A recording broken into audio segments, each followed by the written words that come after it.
Welcome back to Super Exciting HR Fun Time. My name is Enzo, and I'm the founder of Accounting Pros, and I've got Dan Evanoff, our head of HR. And today we're going to go through Compliance 101, HR Compliance 101 for small employers, and talk about the things that we've seen most commonly with our clients. We will not name names because we don't want to get anybody in any trouble. And we love our clients, and they're not really supposed to be HR wizards. But we'll talk about some situations that we've seen most recently, and hopefully you'll be able to reflect back on your business and see the things that you can change based on what we talk about. So Dan, you and I were talking earlier about a client that had tried to make a job posting for a new hire, and you were like, and you're like, stop, don't do that, because you immediately saw something crazy or something not quite right. So what did you see earlier this week? Yeah, thanks. And just to go back, our clients aren't supposed to be HR wizards, but I kind of like that title. Maybe that's what we can make me moving forward. I'll get you a But hat. yes, I appreciate that. Yeah, lots of things come up, and I've seen a variety of weird things on. But really, what stands out to me the most, and what I throw up a red flag for, are job descriptions that are essentially misclassifying an employee right from the beginning. So they'll have something that says full-time salary, but then they're actually offering an hourly pay rate, so it doesn't quite match up, or it's missing entire things of what the actual duties for the job is, which can really cause a lot of problems down the line because one, the employee doesn't know exactly the work that they're doing or they're responsible for, which can come into a really big hassle when you're doing performance reviews.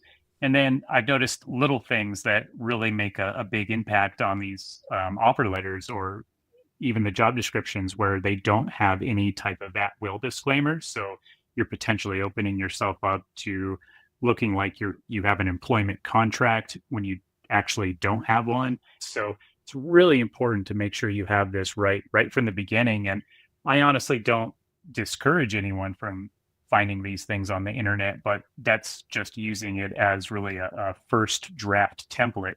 And then you have to go in and actually make sure that all of the wording and everything on there actually reflects the state's laws and regulations that you're in.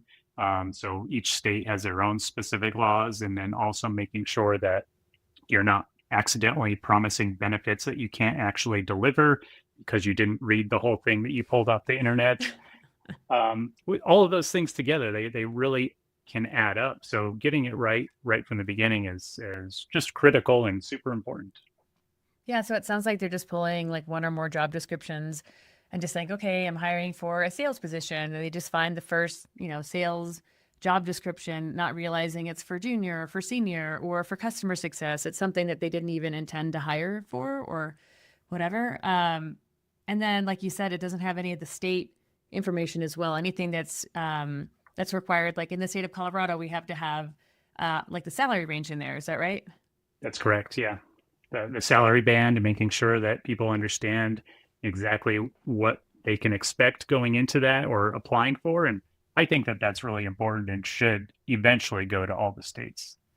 So when they're trying to do the like job descriptions and postings on their own, and they're looking at different like websites online to have a jumping off point, but they're not going to take things word for word, because I think that they do need to review and everything. And let's say that they're doing this on their own. Like, what is a good next step? So, they're not working with us in this case. They just want to handle it on their own.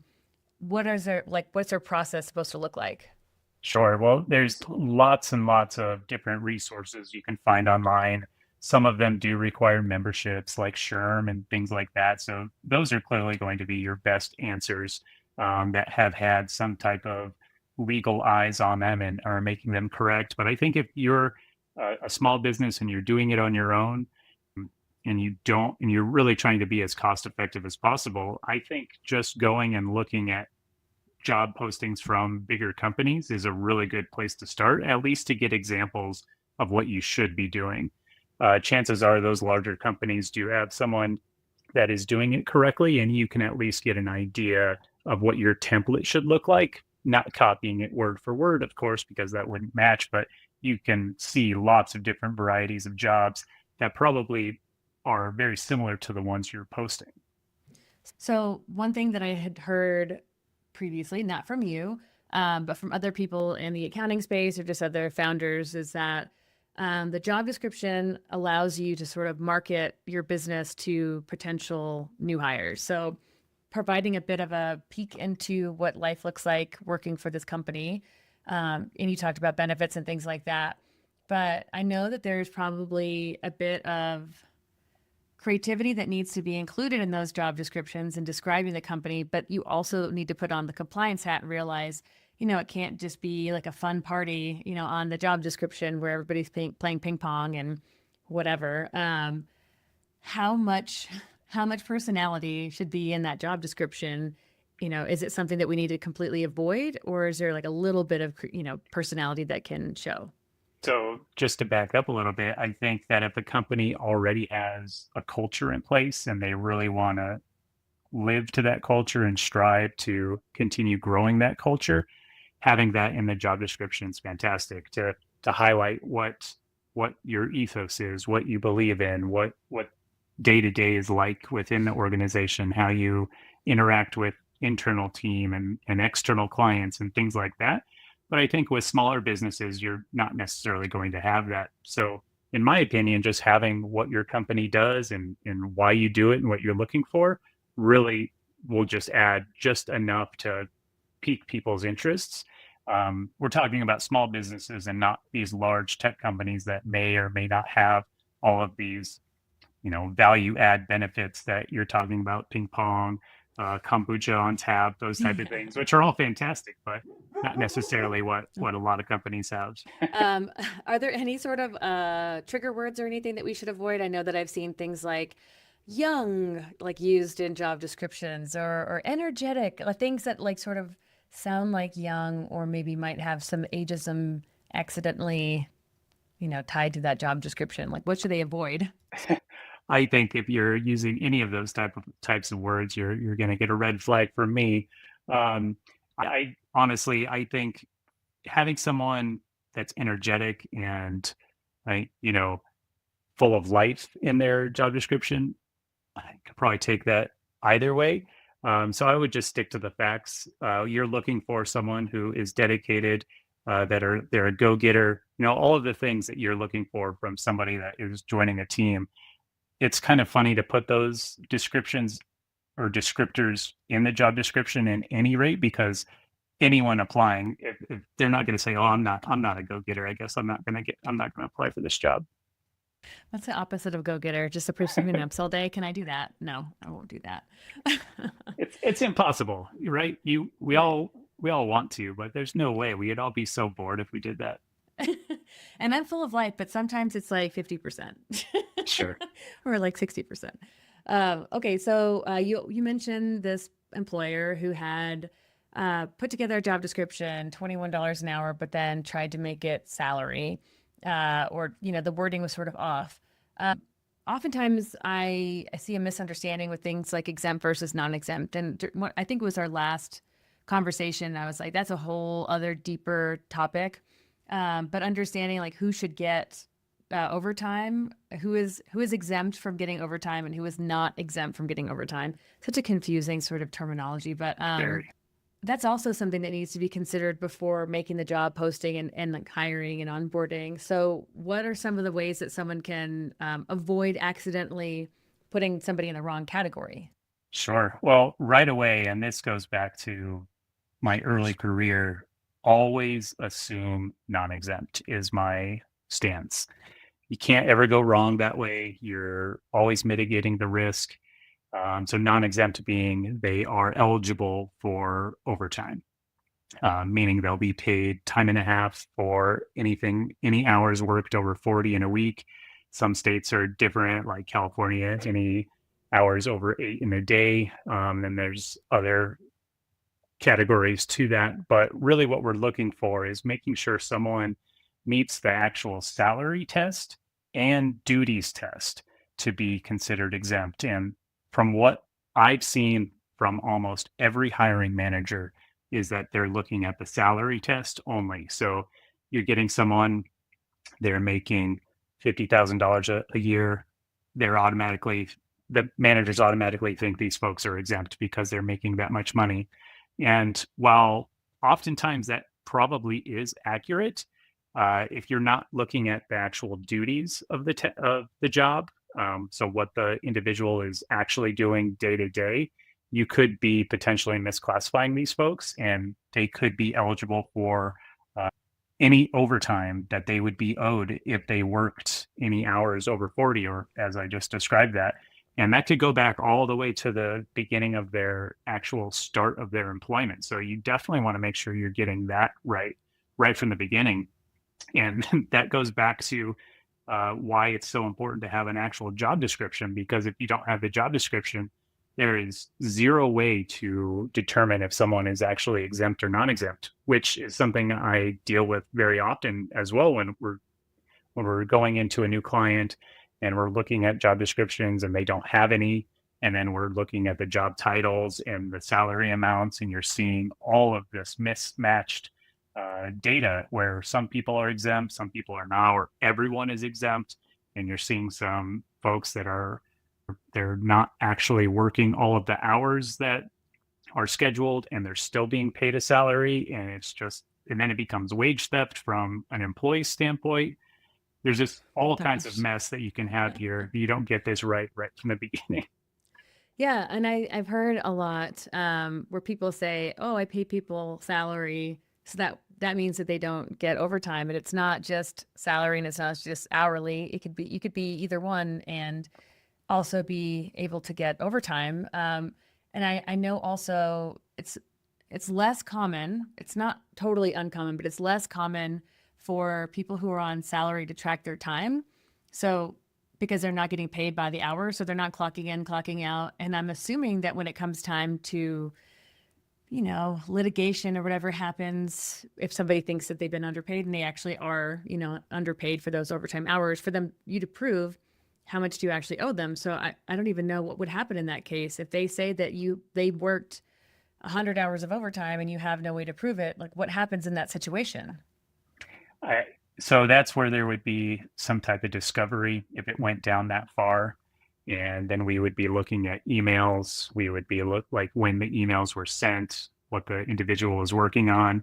And in most cases, the Department of Labor and state agencies are most often going to side with the employee if there's no documentation in place or no data to back up anything else. If the employee says that they did something and the employer says they didn't, if we don't have anything documented, we're going to side with the employee. Right. And then I'm also assuming that job descriptions change over time because you hire somebody and they get better at their job. Like they start to take on more responsibilities. Is a job description something that we need to update on an ongoing basis? And is this also like a reevaluation of their duties to understand, are they still exempt or non-exempt? I mean, are these things that are like living documents? I would say so. I don't see very many jobs that are just the same from when they started and then even a year in the future. They don't change that drastically, I don't think. But certainly, employees will start to take on more duties as they become more familiar with the company that they're in. They gain more responsibility. So yes, as the years go on, we should be looking at those things. And it's perfect to be able to do it when you're doing a performance evaluation, because then you can really highlight what the employee is doing above and beyond what that original job description said, and then we can make adjustments as necessary. There's nothing wrong with us updating what we have, as long as it's actually what is happening within the job, what they're actually doing. And that's why I really like employees to be able to do their self-evaluation, so they can highlight tasks that they may have taken on or may have started doing that maybe not even the hiring managers are fully aware of, because, as the day-to-day starts going, I think one of my favorite sayings is, if you don't notice that anything is, well, how's it go? Something along the lines of, if you're not hearing anything that's happening, or you're not noticing that anything's happening, then everything's happening perfectly, right? So you're not going to cause alarm to anything. You're not going to raise a flag to anything because everything's just working so smoothly. So if that is the employee taking on the extra work and not even minding that they're doing it, but it's outside of what their job description originally was, then we start to have to look at that in a little bit more detail and really fully understand what these folks are actually doing. Yeah, I describe the work that we do as invisible because everything Yes. just works smoothly behind the background, in the background. And you'll know that the work that we're doing isn't great if there's a lot of noise. There's a lot of things that are coming to your attention that you shouldn't have to deal with. And we really strive to make our work invisible. So I can see when people are taking on additional work, from their perspective, they're thinking, I'm doing all this extra work and you don't even thank me for it, but they're not telling anybody they're doing the work until the performance review.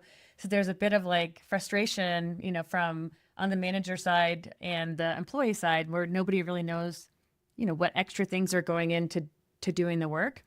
So I encourage people to have more frequent conversations about things that you've done, on an ongoing basis. Like, hey, I did this just to let you know this was handled or I handled it for you.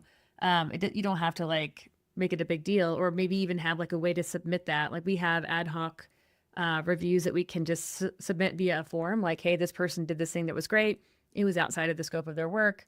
And that kind of stuff will help to keep management in the know because I don't know, I would like to give people a pat on the back or some way to, I don't know, just let them know that I appreciate them going above and beyond versus just waiting 12 months and then they're upset at me for like the 11 months leading up to that, right?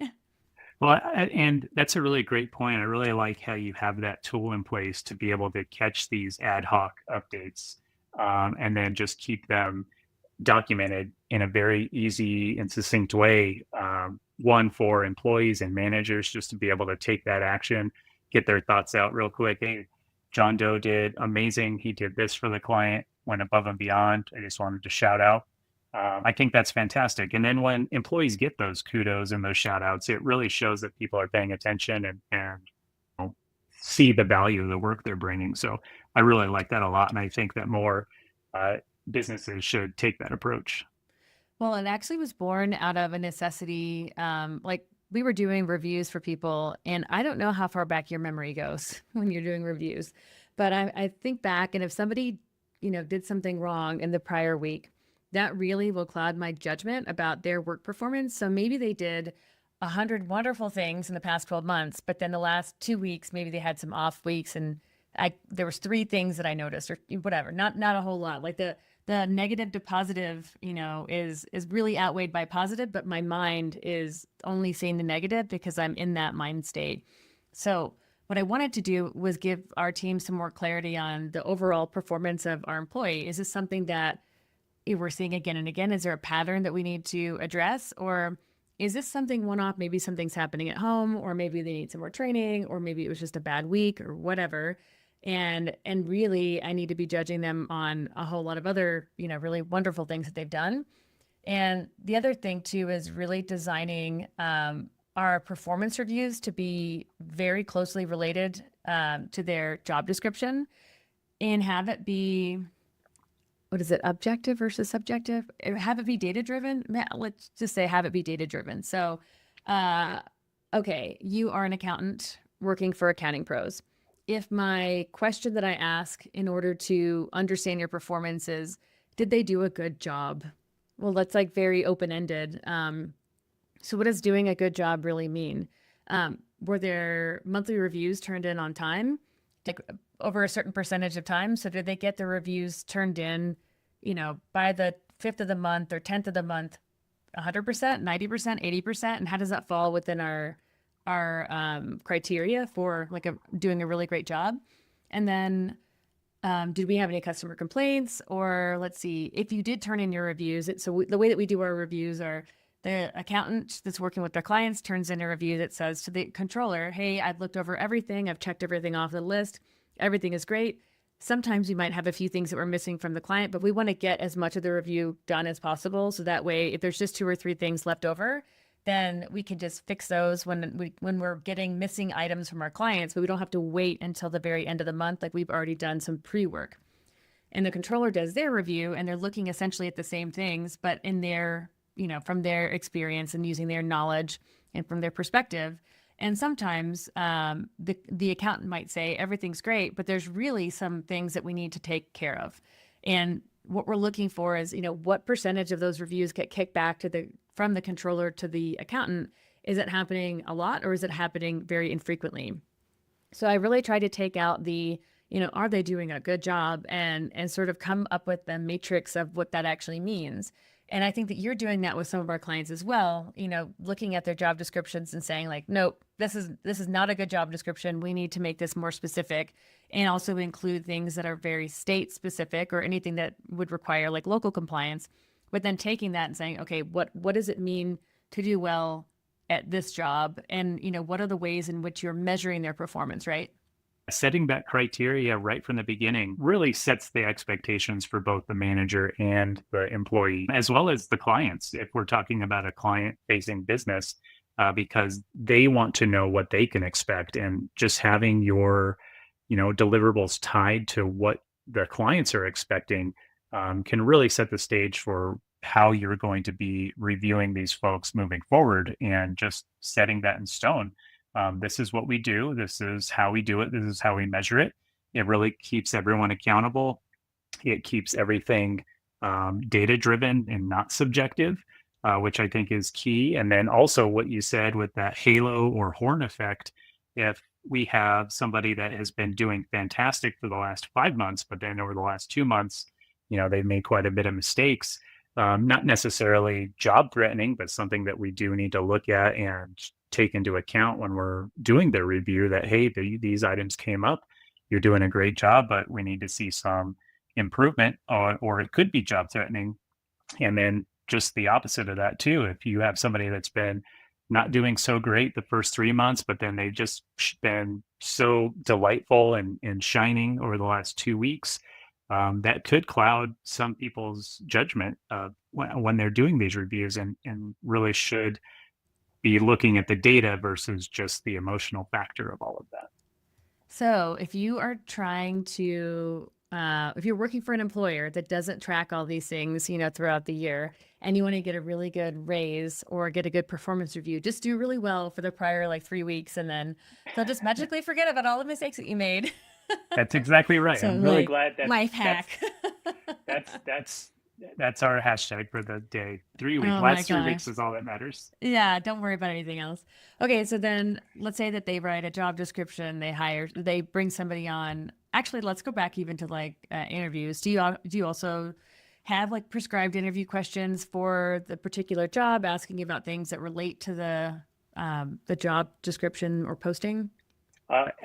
Absolutely should have those at least in your back pocket to be able to reference. A lot of different hiring managers, business owners, they hire based off a different criteria that works for them. And honestly, I don't really think that that's a bad thing. I think that you can really train for just about any job. Clearly, you have to have a skill set coming in that is specific to the job you're hiring for. So it can't just be you're coming in with a blank slate. You actually have to have some type of training or education involved in the job you're taking on. But in my opinion, most things can be trained. So if you're hiring based off of, they have the right type of personality and right type of attitude, I think that that can go a long way. And I think it has worked really well for a lot of hiring managers, versus just hiring solely based off of what their accomplishments are on their resume, and not actually being able to ask questions around how they would solve problems, or how they interact with people, or how they interact with clients. It's not necessarily easily definable when you're just putting it on paper, if that makes sense, if I'm being clear. Yeah, you are. And I know that like you can ask really similar questions or the same question to every candidate that you have, but there does need to be some tailoring to that person's personal experience, because not everyone's going to have the same experience. They didn't have the same life. But understanding like apples to apples, does this person know how to handle challenging situations, or does their knowledge extend to what we're hiring for is important. I do have a question though about salary ranges because sometimes, people are going to come in with more or less experience. First, let's talk about what is the purpose of the salary range transparency because I'm all for it, but I think some people find it to be, something that they don't want to include. So I think there's two sides to that. One, you have businesses that obviously want to pay the lowest salary possible to save money. And they want to really lowball that. So by not having that salary on there, they're able to get good candidates in the door and then perhaps do almost a bait and switch on them if the rate is too low. Um, Having that salary range in there also allows you to really base what you're going to offer the candidate based off of their actual experience. So they could be at the lower range, but then you could be able to explain to the candidate that, hey, you're at the lower range based off of your experience, based off of, how we're interpreting this. If we hire you, you can certainly get up to this higher range, but this is where you would start. And then also on the flip side of that, you could have some folks that are, have the 10 years of experience and they are at that top end. And it's important for them to know that that is the range and we can't go any higher than that. And it really mitigates that discussion that is, I don't want to say uncomfortable, but that back and forth negotiation can be tiresome for some managers. And just having it right there really allows you to just set that conversation and not have any ambiguity around it of what the position rate is or what that salary rate is. So I think having it is very important for that reason alone. But then you also don't want to waste anybody's time. If your salary is way too low, the range is way too low, you don't want these folks interviewing with you and then waste your time, waste their time over a couple of interviews if you don't have that salary even in mind yet. I think I've heard many horror stories and have dealt with these things in the past where folks come in and they do the interview and then that salary range is not mentioned in the interview and the candidate will ask and the recruiter or the hiring individual in this process won't tell them. And I think that's just a huge red flag. And I personally wouldn't go forward if that wasn't something that was readily available to be shared with me. Right. Yeah. I do see this as like a huge waste of time to, I don't know, put the job posting out, not have the range, have somebody super talented, come and talk to you, and then you fall in love and they fall in love, and then you're like, well, it's $2 an hour, something like that. I think it's really like it's a lack of respect almost. And I wouldn't want to go and apply for a job and not know what I was applying for. Um, and really, it is a range because you might get somebody who's more talented or more experienced or whatever, has more I don't know, like day-to-day experience with the work that you're going to do, or somebody that is just green and brand new but super eager. I mean, they could also fit within that range, but you don't want to say it's $100,000 a year. If you find somebody who you can sort of bring into 100,000, that's you wouldn't want to give somebody green just out of school that if that's what you normally give people with 5 years of experience. I'm just putting a number Right. out there, but the 100%. other thing is like benefits too, right? You talked about benefits. So, I get asked these questions in job interviews, do you offer health insurance or do you have a 401k or do you have time off? Because all those things are part of the compensation package. It's not just the salary. If you offer a competitive salary, but you have no benefits, well, you've just become less competitive because your, competitors are offering things that you're not offering. Yeah, absolutely. And that's so total compensation. The bigger your company gets, the more specific you have your HR folks that are just in charge of that because that is your driving factor to get talent in the door.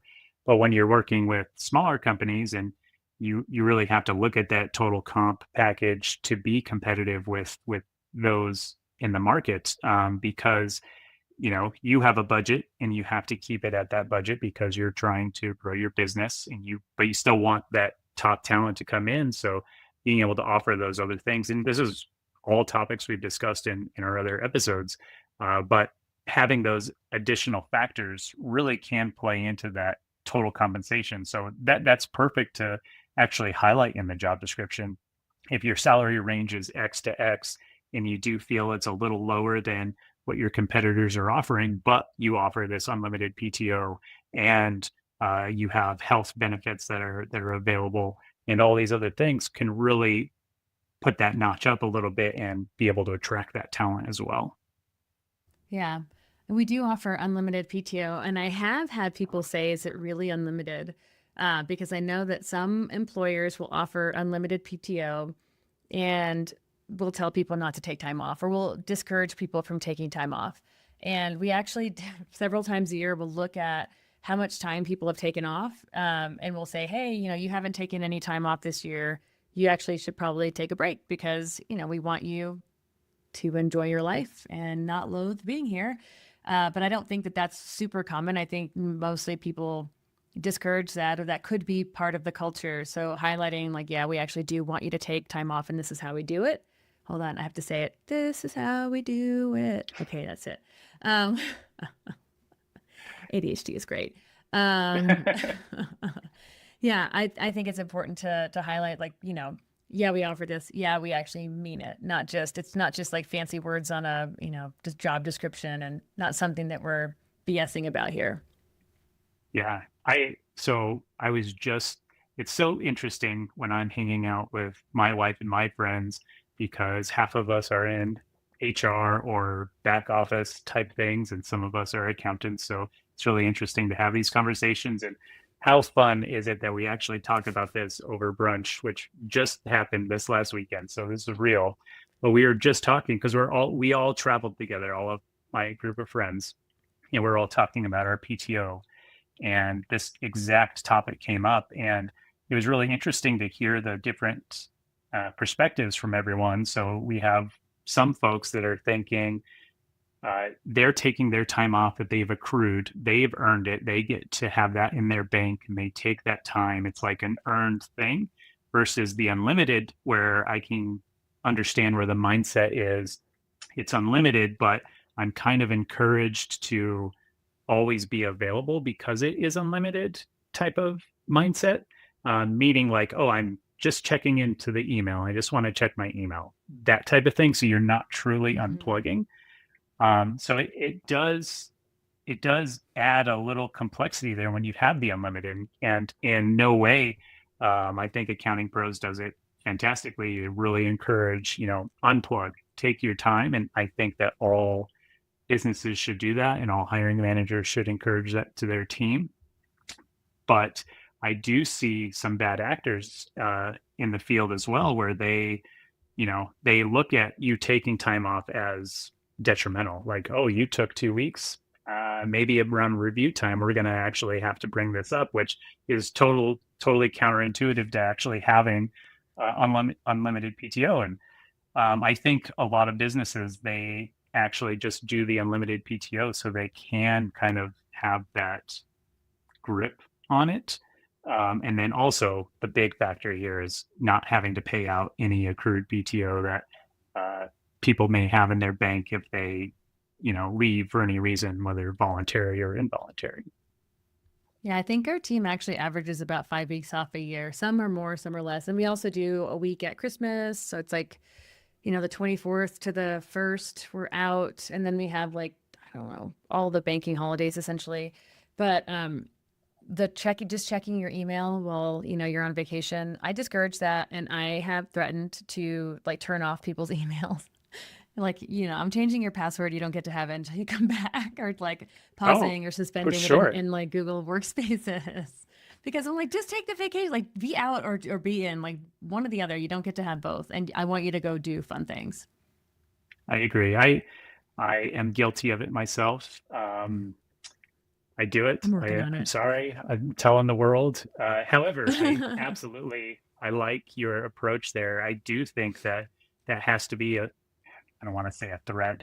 We're going to shut off your email, but I think you should. And I think that when people go on leave, that should potentially be just something that companies do, is just turn off that email or pause that email, because you don't want your folks on leave to be checking their email, because then that kind of It does not go along with what the actual leave laws are, and we actually have to pay them for looking at that email, even if they don't take any action. So just to avoid it, I like that. Just let's turn it off. Yeah.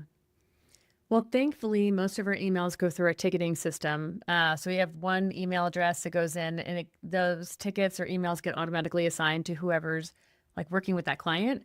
And we can reroute that to a new person whenever they're out, and that makes it easy. And then we can tag tickets that say like, these are the tickets that came in when you were out of the office. There's still going to be emails that go to personal emails just because not everybody, emails in. And, we have some bad, like, let me think. We have some clients that are bad at following the rules. Or it could be somebody new on their team that just doesn't know what the rules are. I mean, there's a lot of different reasons. But most of the time, those are going through the ticketing system. So that makes it super simple because that somebody else is monitoring it. That's really the reason why we have that system is if you were out, we can still get your email. If it's a vacation, sick time, whatever, like maternity, paternity, whatever, parental leave. Somebody is there checking those tickets and they're not just going like unread or what is it? Yeah, going unread. So I think it's thinking about those systems. If you want to support an environment where people want to leave, like for vacation, but not want to leave permanently, then have systems in place in order for them to be able to take that time off and then come back refreshed. If you also bombard them with a million tickets when they come back and, a pile of email and a pile of work, that's like you didn't even get the time off to begin with. So we try to think about, how would I want to come back from a restful retreat? What is it, like a pile of emails? Not really, no. Completely understand. And I guess that's where I'm coming from, a different perspective where there's not certain roles don't really have that backup that exists for the structure that's been in place for some folks. And just having a ticketing system just helps with customer success so much because you're able to reference anything that's happened in the past, tag anyone. So I really like that. And I really encourage any client to also, implement those type of tools and systems. Of course, we're talking about some things that are cost prohibitive for folks, but if you can get your hands onto a good ticketing system and actually be able to use it and train your team to use it and make sure that people are following the appropriate process, then you're going to see your efficiency just go through the roof, in my opinion. So what is the best way to onboard a new member of your team successfully, without causing a lot of overwhelm, but still maintaining that that compliance, that like keeping your compliance hat on? Right. Well, to start, the easiest way to do this is to just have an onboarding checklist, something that you can just have as a repeatable process. Check that box that you did it. So, for instance, making sure you're completing the I-9. That's like the biggest one. And given today's very strange world in America, that is one that you absolutely want to make sure that you're getting right from the beginning. Given that these agencies in America now have all of these billions of dollars to do these audits, they're going to start doing these audits. And your company can be fined thousands of dollars for each I-9 that is either missing or even done incorrectly. So in the I-9, I guess, to be clear, that is to ensure that the folks that you're hiring are truly eligible to work in the United States, whether they're a citizen of the United States or they have eligibility, whether that's through a work permit or work authorization. All of these things are super important. You want to make sure you're doing that right. And then you have your tax forms. So your W-4, which is your federal form, making sure that you have the appropriate withholdings from your employees' paychecks, as well as there are some state-specific tax forms you want to make sure that you're filing and have in place. So all of those first things are super critical when you're onboarding these folks. And onboarding really sets the tone for your employee as well, making sure that they're coming into a legitimate business. If everything's in disarray and chaos and their first day isn't even completing their paperwork, can't imagine what's going through their head as they go on through the rest of their week, and not even thinking about what the job description is if that onboarding process doesn't look right, or it's a hassle, or if things aren't being done at all, it can really, show that there's not structure in place, and that's something you absolutely want, from an employee standpoint. But from a compliance standpoint, having all of these things in place is just critical. And we use tools like Gusto, which pretty much automate all of this. And most businesses that have a payroll tool will have something built in where it really automates this onboarding process to the best that it can, and really taking a lot of the onus off of the hiring manager, whoever's doing that onboarding, to be able to collect that, now that we can do a lot of this electronically, which makes it far, far easier than it used to be.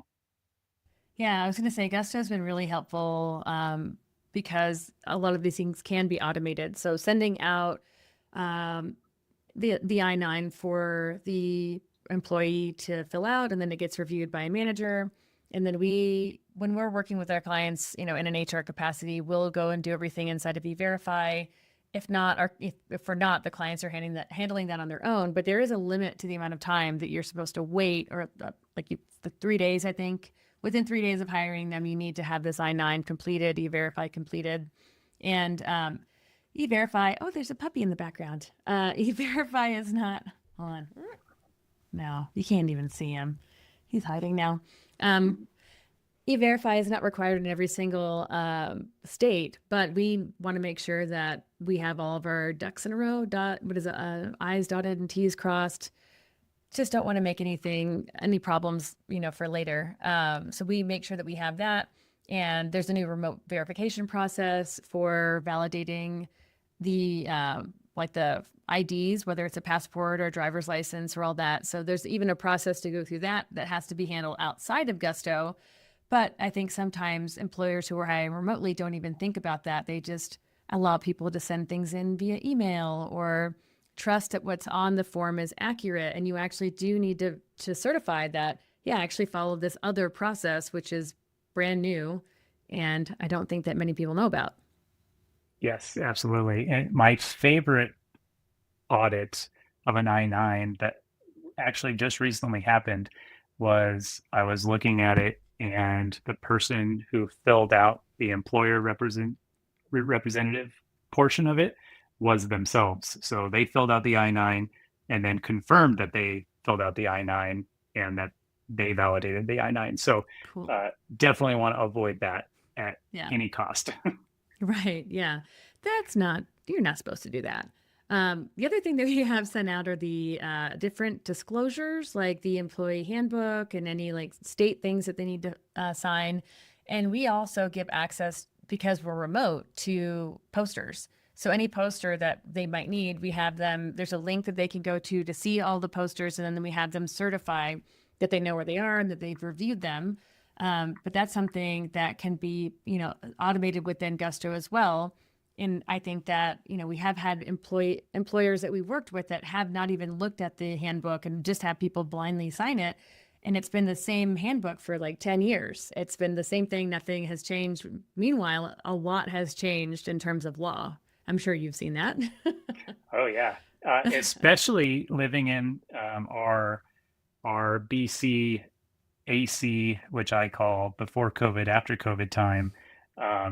Any handbook that was before COVID is clearly outdated. There's been so many different laws, and there's no way to say that something like that is not going to happen again. So I think making sure that you have, all of those policies in place, just to be, proactive, is really going to set you apart. If you have something from 2017, that clearly there's been so many laws, so many changes, both state and federally. Oftentimes, if you have these outdated handbooks and you're being strict on certain policies, they could be discriminatory, or not even following the actual letter of the law. So you definitely want to make sure that you're keeping those updated. And there are so many tools out there that allow you to do that. We talked about this before too, not pulling it off the internet, and certainly not just utilizing ChatGPT to write that handbook, because oftentimes the robot is not going to be correct, and it is going to tell you you're doing great and that your policies are fantastic. And not necessarily accurate. Yeah, I am doing great. My policies are fantastic. Thank you, ChatGPT. Yeah, I think it's like programmed to not say anything bad about the user, right? Like, you're doing it wrong. What are you doing? Right. So, if you are not doing things like providing updated, or if you don't have an updated handbook, we're certainly happy to look at that. But the big thing too is the labor law posters; those do change. So finding a service, we offer that to our clients, but finding a service that will allow you to view and share them digitally if you're remote, or if there's laws changing and you're working, IRL, at a brick and mortar sort of place, having those things automatically shipped to you when major changes happen is so important. Because I mean, it even says on the different posters that what the fines are, and they could be really big. If you don't provide that, it could be huge.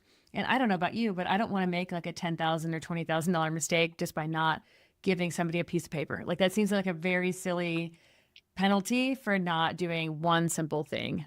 Crazy, crazy penalty.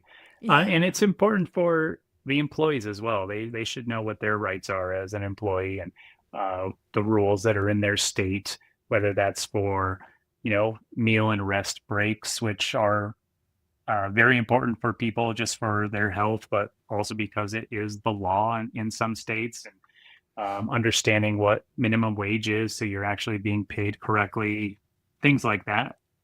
Workers' comp, how to apply if you get hurt, what you do if you get hurt on the job, all things that we absolutely should be on top of. And any business that doesn't want that in place, they could be doing something shady, and we always want to avoid that at all costs. But also things like making sure it's not necessarily going to be on the poster, but things that are common that employees should know about is, they shouldn't be volunteering their time. Any work that they're performing should be they should be being paid for. They should not be working off the clock ever. They shouldn't be being deducted. Their paycheck shouldn't be being deducted for things that they're not aware of, like equipment or uniforms. Certainly, they can have a policy in place that they sign and they're aware of before they start their job, that they are responsible for these costs, but it shouldn't just be a surprise cost.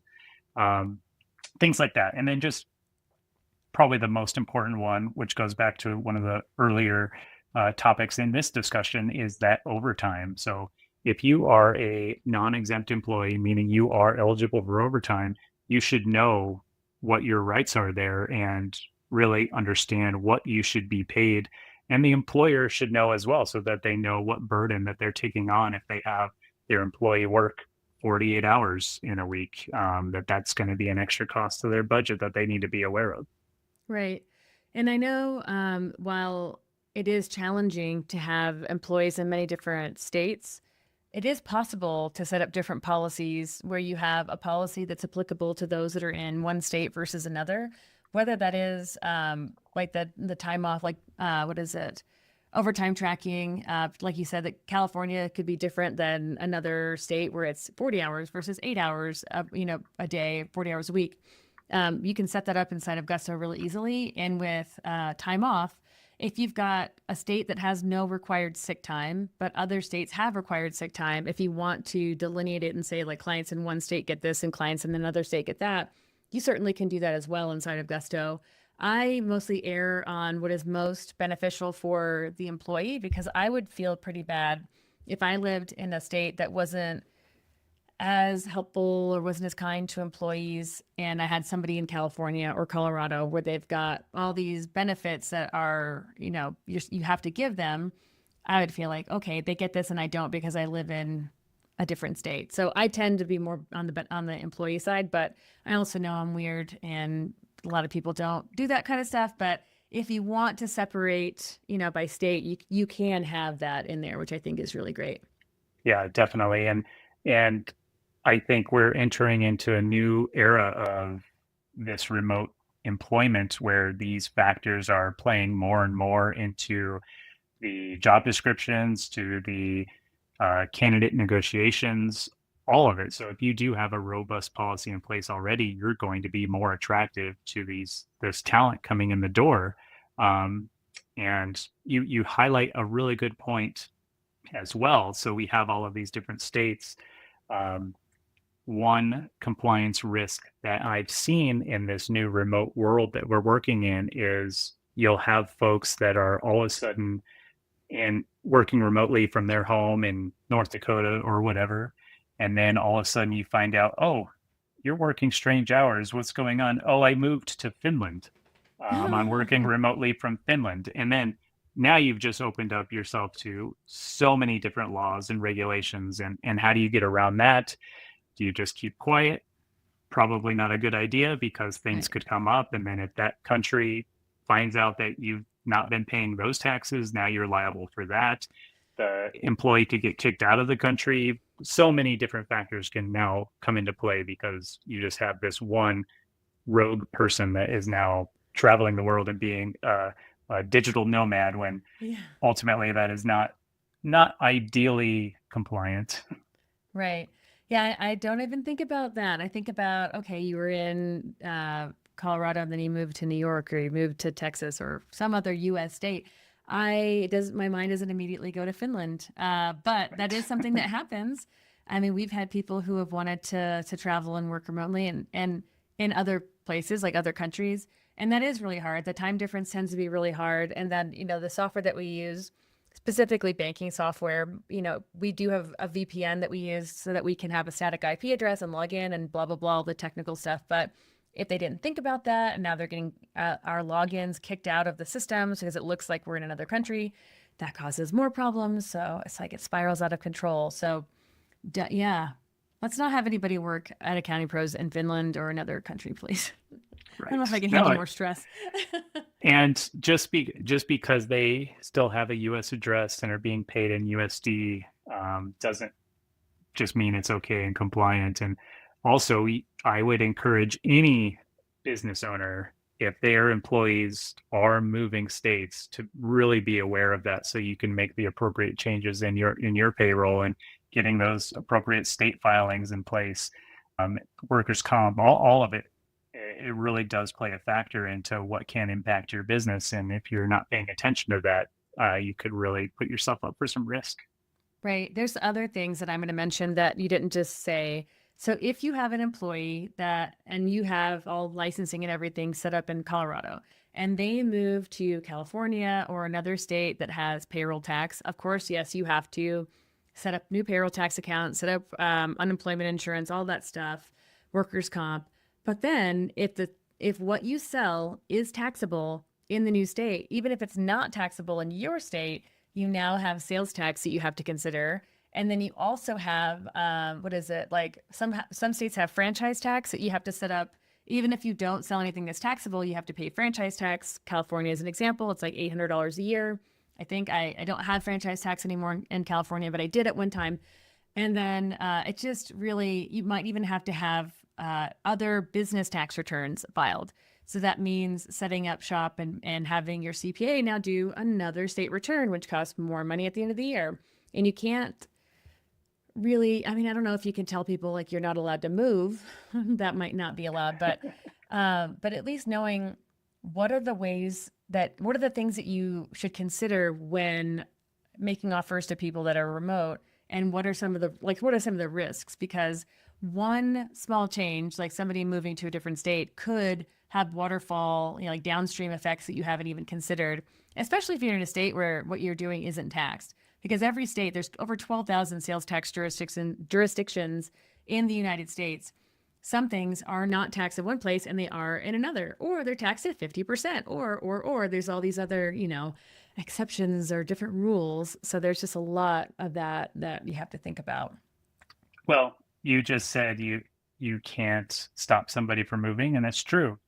But you do not have to keep employing them if they move to a state that you're not going to be doing business in. If they're moving to California and that really just, puts a lot of, pressure on your business to change a lot of things, to pay extra in taxes and different filings, technically you can say, we unfortunately can't be working with you anymore if you're going to be moving to this other state. And it's unfortunate, but I believe that would be a legitimate and bona fide reason why you could no longer work with a specific employee if that was their decision.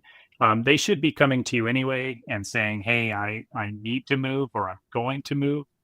And then everything would be taken on a case by case basis. Clearly, you don't want to lose a good employee, but if perhaps it wasn't the best employee and they're moving to a state, then maybe this is just time that we part ways. Now you have an out. No. There are some states that offer, is it reciprocity or something, like New England states?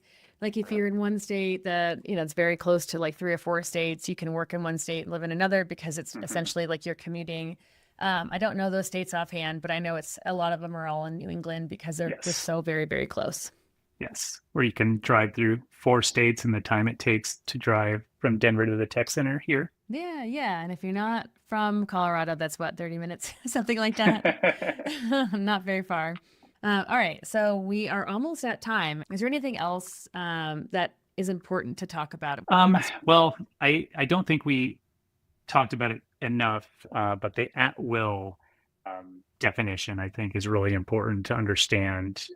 Not every state is an at will state, but states that are, like Colorado, it's important to understand that really what it means is either yourself as the employer or you as the employee can really quit or be terminated from that job for any reason at any time, unless it's something illegal like discrimination or retaliation or some type of protected leave. So you definitely have to understand and document why you would be terminating someone. But conversely, on the other side, it means that an employee can leave at any time for any reason at their own will. So that's another reason why we have to have that in the offer letter and in the job description, is understanding that we are following at will compliance, and really your job is not guaranteed. And that is really something important to be able to understand. Termination laws are very strict. And as I'll keep saying through our conversations, as long as we're documenting everything appropriately and following our process as it should be and checking in with HR and legal when it comes time to do that, we will be protected, and we will have a really a positive way forward, as positive as it can be, to make sure that we're mitigating risk for any type of wrongful termination claims. Right. Yeah. Document, document, document. Make sure that you are doing things by the book, because if you don't have proof, it's really going to bite you in the butt. So make sure that you remember to do that, or hire someone who can help you do that. I don't know who. Accounting pros, HR pros. Maybe. There's a little sponsorship, little ad in there. Well, it has been really good to talk about this. I feel like these are things that even if you hear it once or twice, like you need to hear it like 10 times to really let it solidify in your mind. Because there are some serious consequences for getting this stuff wrong. And I joke around a lot about HR, but really it's serious business. So make sure that you have everything, ready. Don't be overwhelmed by it, but maybe before you get to like the onboarding checklist, have like an HR checklist. Oh, I checked my job descriptions. I checked my I don't know, interview questions. Like make sure that that you have these things in place, so that way when you hire again, that you're doing everything right. Yeah, absolutely. Protecting your reputation, mitigating risk, really making sure that you are being cost effective by, looking at all things proactively, all important factors as you're running your business. You're going to be wanting to work on your business, not in your business. So definitely having a professional come in and be able to do all that invisible stuff behind the scenes, I think is really, really important. It's kind of spooky. So it's like, I'm invisible. No. I love it. That's our new direction. Yeah, wizards. We're invisible wizards, invisible HR wizards. Well, thanks everybody for joining us today. I really appreciate everybody being here. If you have any questions, please reach out to us. You can find me on LinkedIn, Enzo-Garza, or you can find Dan-Evanoff, I believe, on LinkedIn. Hit us up, like email us, whatever. Send us a smoke signal, carrier pigeon, a little puppy with a note or in its neck. That's actually my favorite.